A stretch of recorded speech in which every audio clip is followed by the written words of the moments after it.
Momento de oração.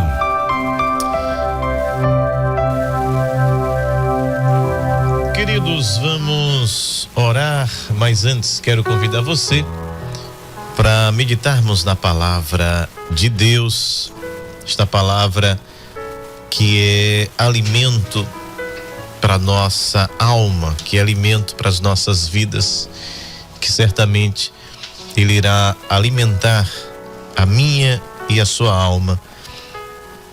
E está escrito que tudo que foi escrito para nossa edificação, foi escrito para o nosso ensinamento, foi escrito para o nosso crescimento. E cada vez que a gente alimenta a nossa alma através das Escrituras, nós crescemos, nós estamos mais enraizados, mais solidificados em Deus. Quero ler com você no livro do Gênesis, no capítulo 9, e o versículo 15 diz assim: Então me lembrarei da minha aliança que está entre mim e vós, e entre toda a alma vivente e toda a carne, e as águas não se tornarão mais em dilúvio para destruir toda a carne. Em um tempo muito recente da história do homem aqui na face da terra, nós temos aqui um vislumbre, um relato inspirado pelo Espírito Santo através de Moisés do que aconteceu, um dilúvio certamente universal, ou seja, que atinge todo o planeta e que foi uma providência divina para extinguir, né, um momento histórico onde houve o crescimento exponencial da maldade, da crueldade humana e de todas as formas de aproximação com o inimigo, né, de nossas almas. E Deus, Ele resolveu então dar cabo de tudo que existia, tudo que se movia sobre a face da terra. Tanto era o pecado exacerbado, tanto era o pecado que se estabeleceu ali nos dias de Noé. E é por isso que vem o dilúvio sobre toda a terra, salvando Noé, seus filhos, noras e sua esposa. Portanto, 8 pessoas que ali escaparam, porque Deus achou graça em Noé, porque Deus viu justiça em Noé, porque Deus viu integridade em Noé. No meio de uma sociedade, ou em meio a uma sociedade corrompida, adulterada, caída, sanguinária, perversa, Deus viu um homem que pôde alcançar a graça e a misericórdia de Deus. E Deus faz com que a chuva caísse sobre a terra, o que nesta época, segundo o relato bíblico, não era comum. E também o relato bíblico vai dizer que não só as comportas do céu foram abertas, ou seja, muita chuva caiu sobre a terra, como também as fontes que estavam e que estão nas regiões abissais da terra, elas se abriram, fazendo com que esta água que está retida nas profundezas da terra, elas viessem à superfície. E como a palavra de Deus, ela é fiel, como a palavra de Deus, ela não pode ser adulterada, né? É a palavra de Deus que não passa. Hoje você já tem relatos, né, científicos. Se você fizer qualquer pesquisa aí na internet sobre o volume de água que está no interior do nosso planeta, cálculos chegam a dizer que a quantidade de água que está nas profundezas da Terra pode ser até 6 vezes mais do que todas as águas dos oceanos que conhecemos. Aí tem gente que ainda acha que o dilúvio não foi universal. Se hoje a própria ciência diz que a água que está lá nas profundezas da Terra é 6 vezes mais do que todos os oceanos, Atlântico, Índico, todos eles. O reservatório de água que existe no interior do planeta é pelo menos 6 vezes mais do que todas as águas que conhecemos. E a Bíblia está dizendo que Deus abriu as comportas não só dos céus, ou seja, fez chover muita chuva, como as regiões abissais da terra foram abertas e a terra agora jorra esta água para a superfície, trazendo uma inundação que todas as montanhas da terra foram cobertas. Está na Bíblia já há muito tempo. A ciência veio descobrir agora há pouco. Mas é a revelação de Deus já nos mostrando o que o homem só está descobrindo hoje. Claro que a linguagem, né? Nós temos a questão do tempo, da linguagem, da cultura, mas ainda assim o relato é suficientemente claro, quando nos diz que Deus abriu as regiões abissais da terra e fez com que esta água viesse à superfície. E fez o contrário. Quando ele cessou a chuva sobre a terra, fez com que estas águas que vieram à superfície voltassem às regiões também abissais da terra. E estão lá. E a ciência hoje comprova que tem muita água, mas é muita água. Portanto, a palavra de Deus se cumpre.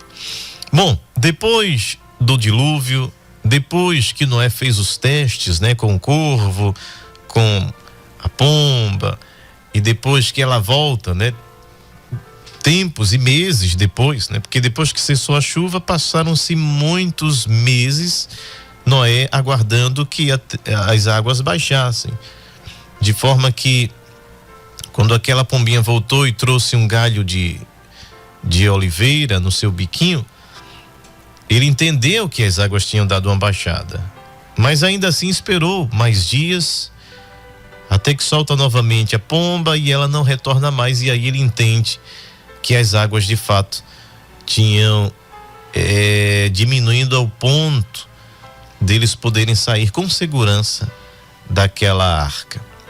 Bom, e Deus, ele fez uma promessa. Ele diz assim: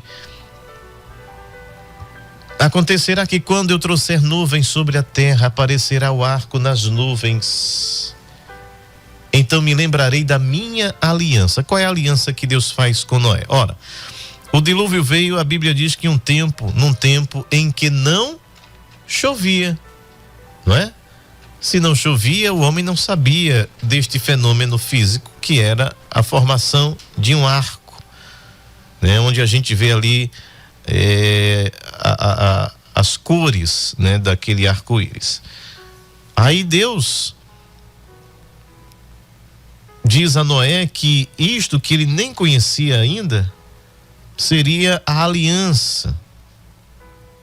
Quando formassem-se então nuvens sobre a atmosfera, e Deus ali teria selado esta aliança com Noé, dizendo que não mais destruiria a terra com água, não é? Versículo 13: o meu arco tenho posto nas nuvens, este será por sinal da aliança entre mim e a terra. É uma aliança que Deus faz não somente com Noé, ele está fazendo com o planeta, ele está fazendo ali uma aliança com a terra, de que não daria ou não destruiria mais a terra pelas águas. E quando trouxer as nuvens sobre a terra, aparecerá o arco nas nuvens. Então, diz o Senhor, me lembrarei da minha aliança, que está entre mim e vós, e entre toda a alma vivente, toda a carne, e as águas não se tornarão mais em dilúvio para destruir toda a terra. E estará o arco nas nuvens, e eu verei para me lembrar da aliança eterna entre Deus e toda a alma vivente de toda a carne que está sobre a terra. E Deus disse: este é o meu sinal, que eu tenho estabelecido entre mim e toda a carne que está sobre a terra. É o Deus que desde Noé e depois do dilúvio, ele deu sua palavra. E a palavra de Deus não volta atrás. Claro que este planeta assistiu inundações, catástrofes, tsunamis, maremotos, cheias, enchentes em todas as partes, em muitas partes, mas nunca houve, depois disso, uma inundação universal. Não porque não tenhamos mais, a terra não tenha condições de que isso aconteça novamente. É porque o Eterno, Deus Todo-Poderoso, que a sua palavra não volta atrás, que a sua palavra não cai por terra, estabeleceu esta aliança e disse: não mais farei chover ou vir água sobre a terra de forma que a inunde novamente. A palavra de Deus é verdadeira. A palavra de Deus, ela não passa. A palavra de Deus, ela não envelhece. A palavra de Deus, ela não retrocede. Deus não diz algo hoje e amanhã ele vai dizer outra coisa. Eu quero trazer essa mensagem à nossa vida hoje, de que Deus é Deus de uma palavra só. A palavra de Deus é imutável. A palavra de Deus com Abraão foi uma e permaneceu. A palavra de Deus com Noé foi uma e permaneceu. A palavra de Deus com Davi foi uma e permaneceu. E a Bíblia diz que Deus é imutável, Deus não muda, não há variação, nem sombra de variações nele. Imutável é a característica de algo ou alguém que não muda. E não muda com o passar do tempo, pela velhice. Nós, seres humanos, somos mutáveis. Porque mesmo que o homem seja íntegro na sua moralidade, né, no seu caráter, ainda assim um homem, ele muda biologicamente. Estamos num processo de mudança desde a concepção. Então nós mudamos o tempo inteiro. Eu, enquanto estou falando para você aqui, estou envelhecendo, estou no processo de mudança contínua, até Jesus voltar ou até ele me chamar. Agora, só existe um ser imutável que não envelhece, ele não esquece, ele não caduca, ele não cochila, ele não dorme. E é este que fez a aliança com Noé, dizendo que o símbolo ali do seu arco, que ele jamais faria com que as águas viessem novamente sobre a terra a ponto de inundar e trazer uma inundação universal. É o Deus que não muda. E eu quero trazer essa mensagem hoje, que fique fixada no nosso coração. O Deus imutável, o Deus soberano que não muda. Quando Deus diz algo, quando Deus diz que vai fazer algo, tenha certeza que este algo será feito. Quando Deus promete algo, tenha certeza que a sua promessa é real, é verdadeira, infalível. Os homens mudam o tempo todo. Por isso que a Bíblia vai dizer que maldito o homem que confia no outro e faz dele o seu braço forte. Você coloca toda a sua confiança, toda a sua esperança no homem, que é mortal, que é mutável, que é falível. Não está dizendo que você não possa crer em alguém. Não carrega esta radicalidade. O texto está dizendo que quando você faz de alguém a sua única saída e esperança, quando você faz do outro a sua fonte praticamente de existir, de vida, de saída, de resolução de algum problema. Quando você deposita toda a tua esperança em alguém, no outro, a Bíblia diz: maldito é aquele que confia ao ponto de fazer o outro seu braço forte. Porque este outro é tão humano quanto eu, é tão falível quanto eu, é tão suscetível a erros quanto eu, tão suscetível a pecado quanto eu. Agora, quando nós colocamos a nossa confiança em Deus, no Deus imutável, num Deus que não muda, Ele sempre é e sempre será. Eu não posso nem dizer desde o seu começo, porque Ele também não teve começo. Glória a Deus, porque Ele sempre é. É um Deus que muda até a gramática. Veja que se eu for me dirigir a alguém em alguma história no passado, eu vou dizer que esta pessoa foi, existiu, fez. Agora, quando a gente fala de Deus, eu sempre vou falar em Deus do agora, do hoje. Deus é o mesmo ontem, ou seja, eu não digo Deus foi o mesmo ontem, porque para Ele tudo é agora, passado, presente e futuro, de forma simultânea, diante dEle. É o Deus que é, por isso que Ele disse a Moisés: diga, o eu sou te enviou, aquele que é.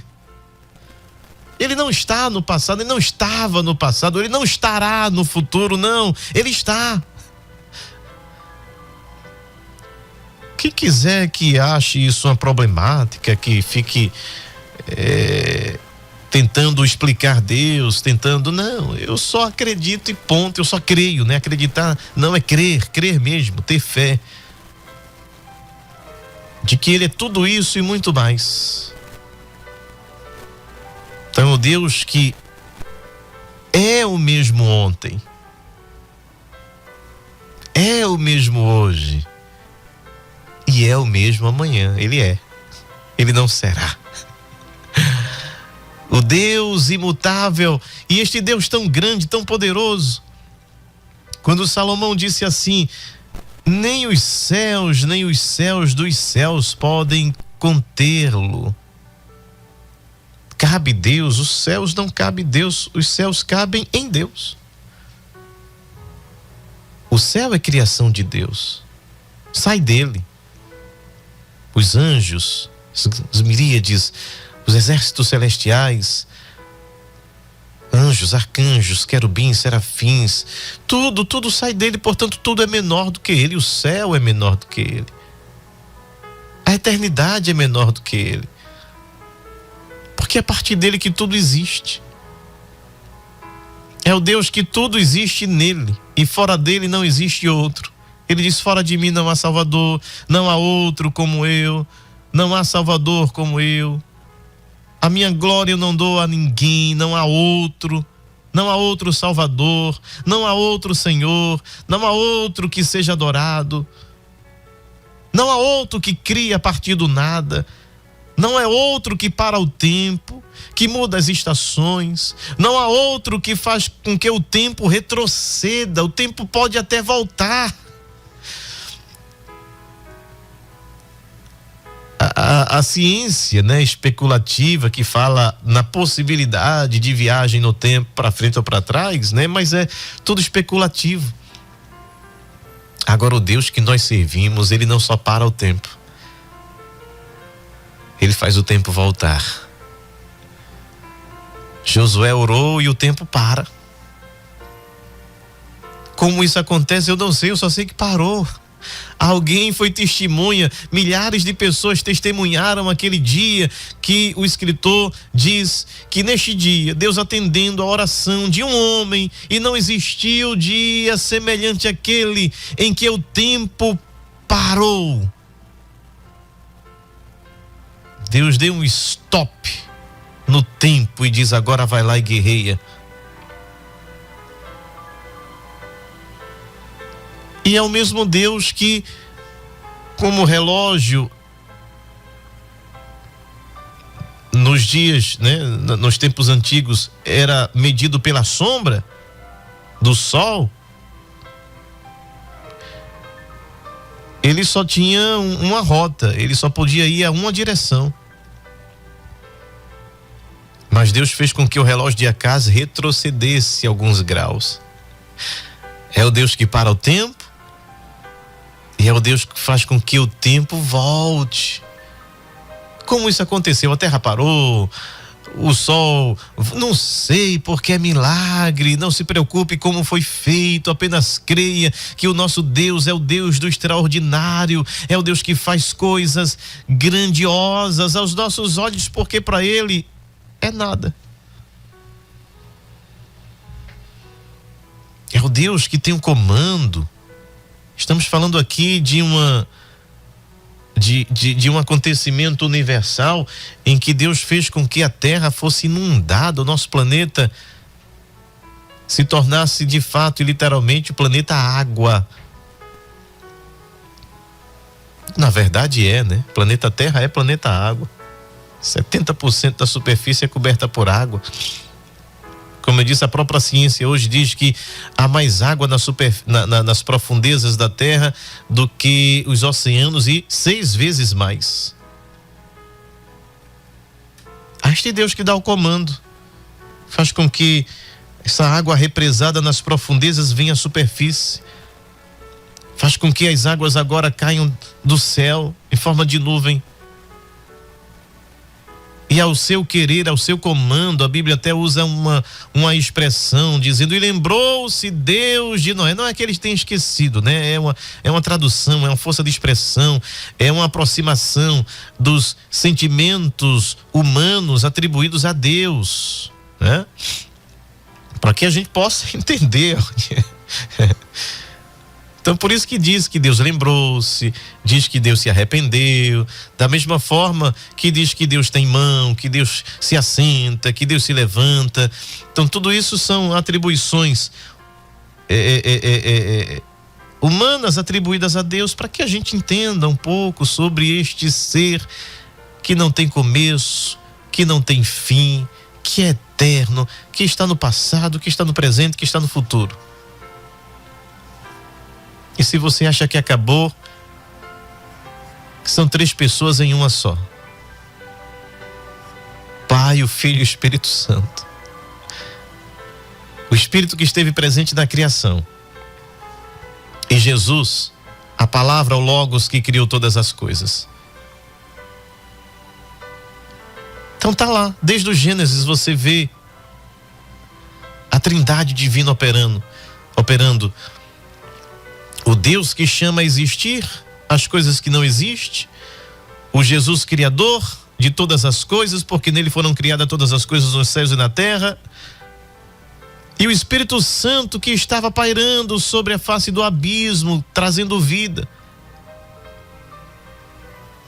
Toda a história bíblica você vai vendo 3 pessoas que têm este lugar de divindade. É o anjo do Senhor, é o Espírito de Deus, é o próprio Deus. Mas isso não é para confundir a nossa cabeça, isso é só para a gente se prostrar com o rosto em terra e dizer: ó, profundidade da sabedoria.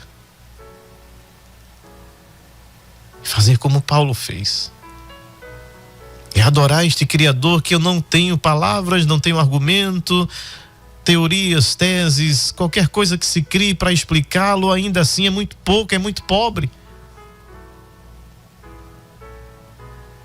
E eu ter em meu coração a humildade de dizer: eu me entrego sem entender nada, eu me entrego em tuas mãos.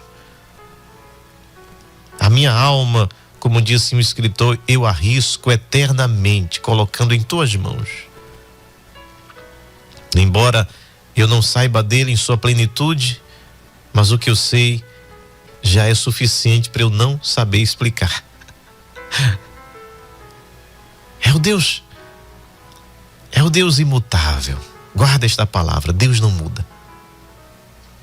Quando as tribulações vierem, quando os problemas querem assolar e desestabilizar você, aí você começa a gestar no seu coração esta certeza: Deus não muda.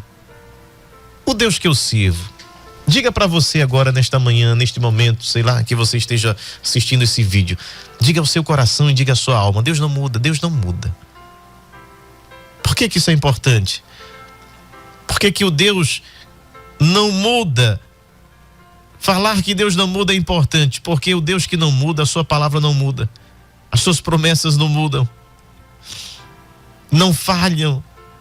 Ele diz: assim como a chuva cai sobre a terra e faz germinar a semente, assim é a minha palavra. É como chuva sobre a terra que faz produzir a semente, que faz com que ela ecloda e crie vida. A minha palavra não volta vazia, antes ela vai e volta com aquilo que Deus já tinha pré-ordenado, estabelecido, planejado ao meu e ao teu respeito.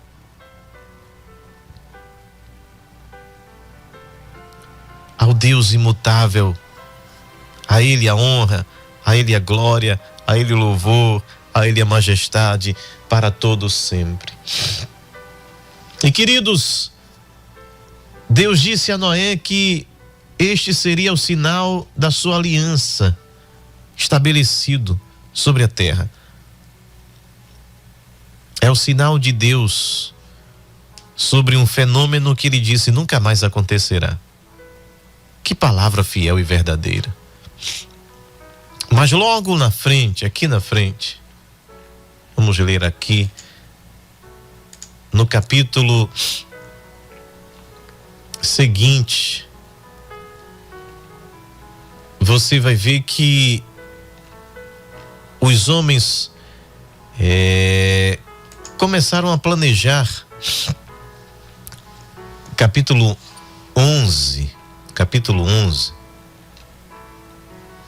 Os homens começaram a planejar uma construção, e essa construção era uma afronta à soberania divina. Primeiro, Deus havia dito que não destruiria mais a terra através da inundação. E a proposta da criação de uma torre que, entre aspas, chegaria aos céus, ou seja, ela seria extremamente alta, ao ponto de, se houvesse uma outra inundação, os homens se salvariam. Isso por si só já se torna uma afronta diante de Deus.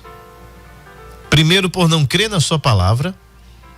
E segundo, seria a exaltação, a glorificação do ser humano.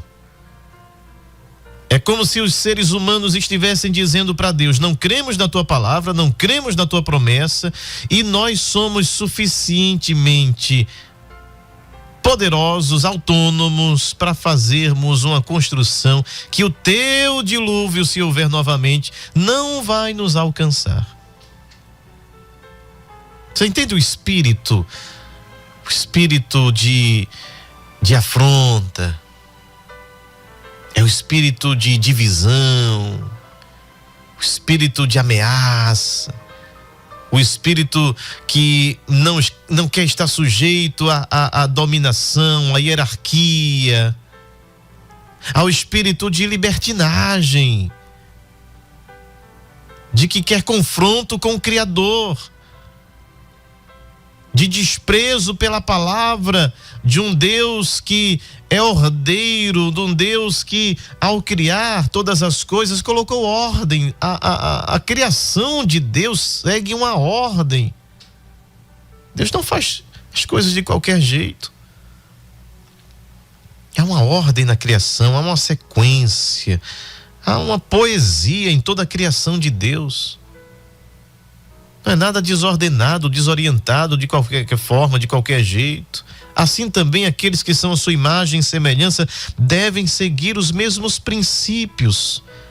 Princípio para a vida, princípio para a família, o princípio para criar os filhos, o princípio para viver em sociedade. Está tudo aqui no nosso manual, que é a Bíblia. Agora, os homens que querem o confronto, que querem a divisão, que querem a independência, que querem seguir o seu próprio rumo, o seu próprio caminho, que não querem estar debaixo de nenhum regimento, de nenhum poder, de nenhuma égide, estes são os desordenados dos quais a Bíblia fala. Que querem seguir os seus próprios conselhos,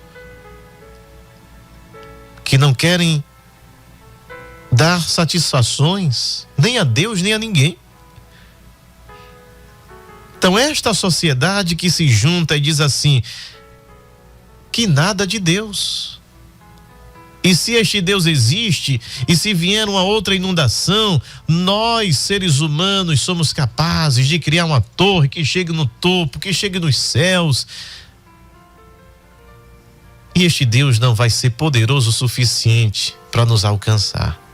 Só que Deus vê tudo, Deus conhece tudo, Deus é imutável, Deus é soberano, Deus é onisciente, Deus é onipotente, Deus é onipresente. Ninguém foge da presença dele, ninguém pensa algo e acha que ele não está sabendo dos nossos pensamentos. Não tem como escapar.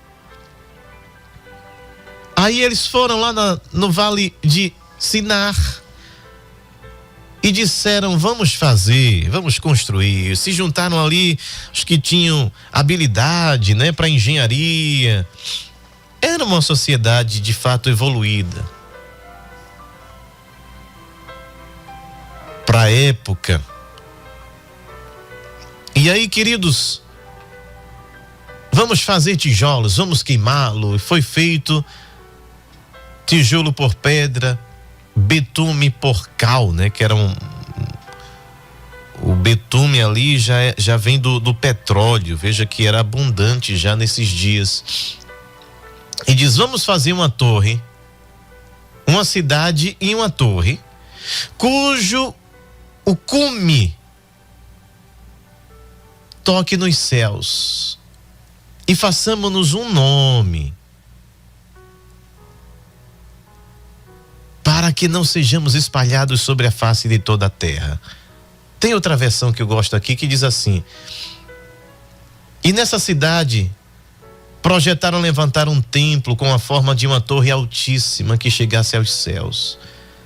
Qualquer coisa que se tornasse um monumento a si próprio. Isto, disseram, impedirá que nos espalhemos ao acaso por toda a terra. Aqui está a essência de toda a maldade humana, de toda a perversão humana, de toda falta de... É como se eles...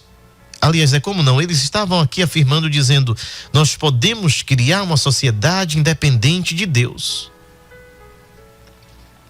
Porque este Deus de Noé aí, nós não cremos nele.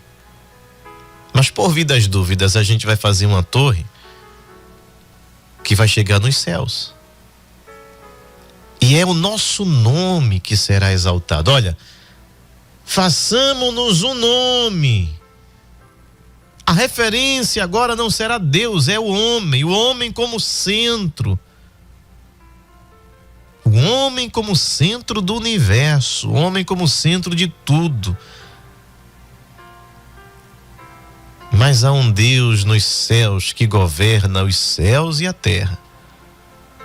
Você pensa que tudo que está acontecendo hoje, Deus não está vendo, Deus não está nem aí, o Deus virou as costas.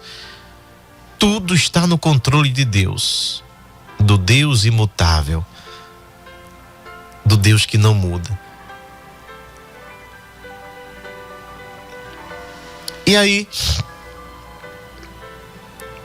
o Senhor desceu para ver a cidade e a torre.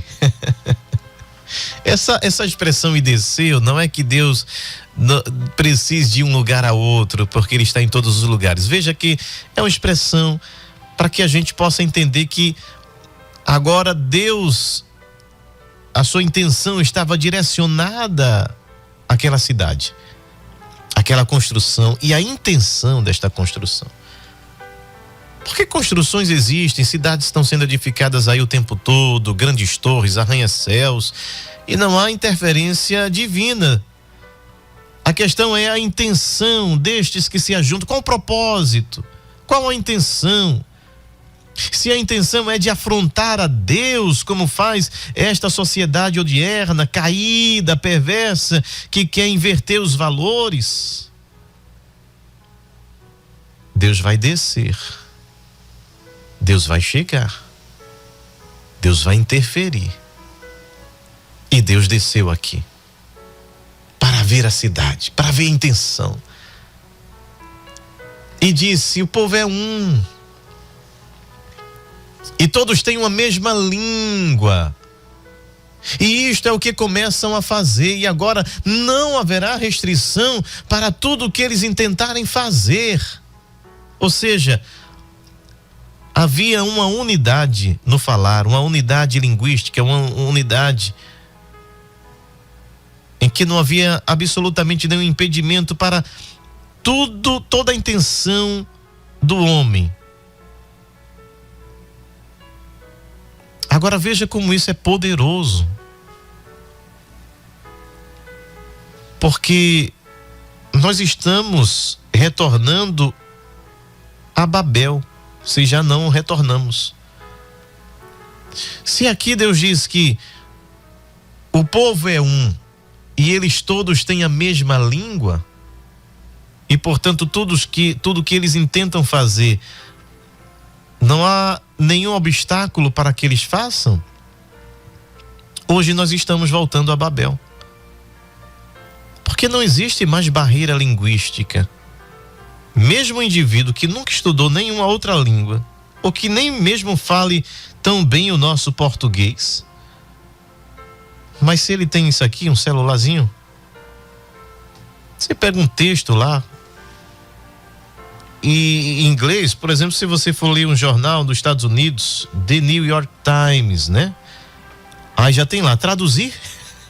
Você clica lá e ele traduz para você. Isso é qualquer língua.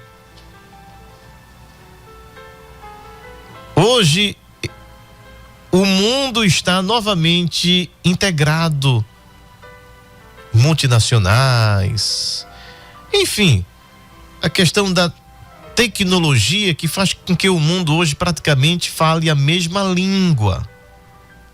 Não há barreira mais, não há nenhum impedimento.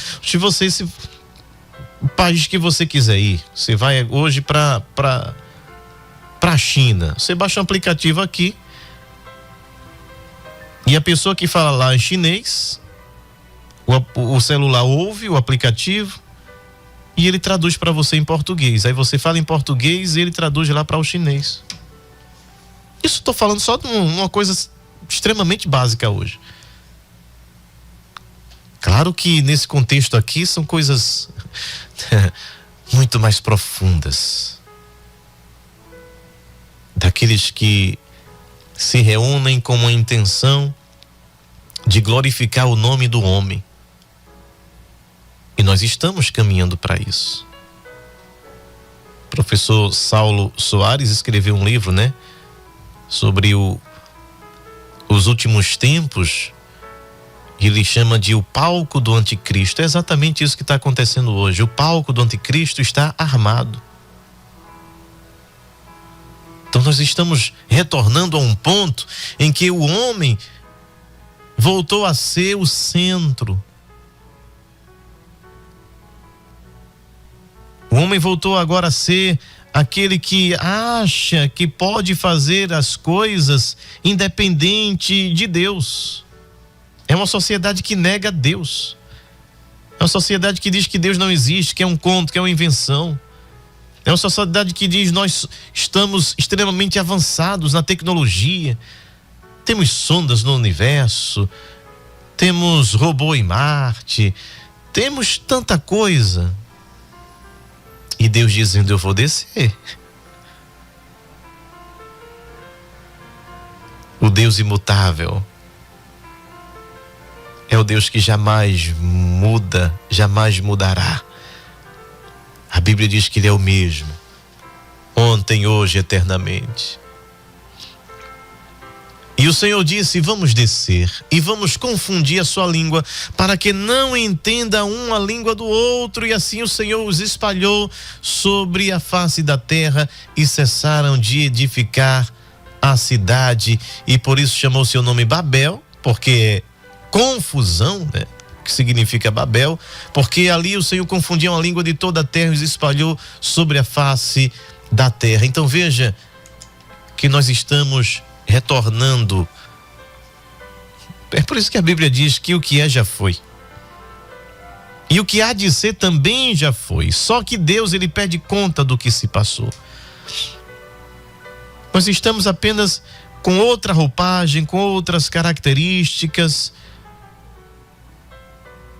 mas estamos retornando a Babel, onde o homem se torna o centro de tudo. Mas eu quero concluir, dizer que há um Deus soberano, que a sua palavra não muda e que Ele não esqueceu do seu povo nesta terra. Assim como Ele fez uma aliança com Noé, dizendo que não destruiria a terra, o seu Filho Jesus nos fez uma promessa.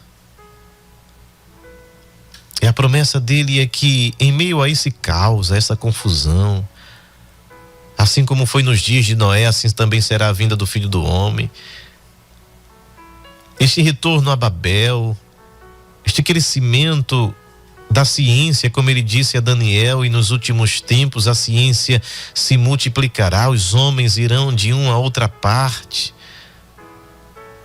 Mas ele diz a Daniel: tu, porém, segue o teu caminho e vai até o fim. A esperança que nós temos é que o Deus imutável,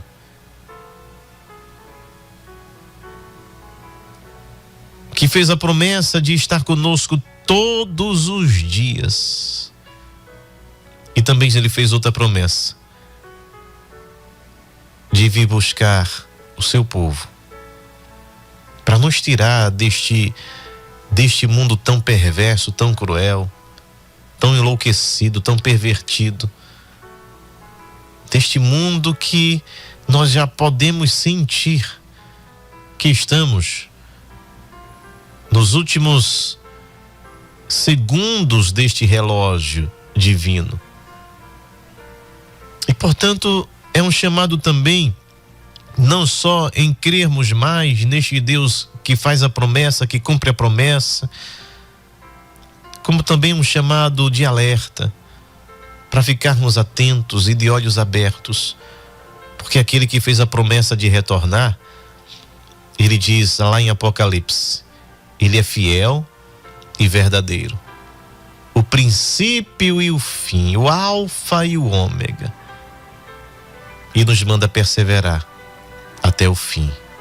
Amém, amém e amém. Pai querido, Pai amado, nós te louvamos, bendizemos o teu nome, te agradecemos por tua palavra, por tua revelação. Ajuda-nos, Senhor, a atravessarmos este mar da vida, as dificuldades da vida, porque devemos crer no Deus que faz a promessa e que cumpre sua promessa, e prometeu estar conosco, e prometeu atravessar este mar da vida conosco, em todos os momentos e em todas as situações. Nós podemos dizer que nós somos mais do que vencedores e aguardamos a promessa da tua vinda. Ajuda-nos, sustenta nossas vidas, sustenta-nos de pé em tua presença, em nome de Jesus. Amém.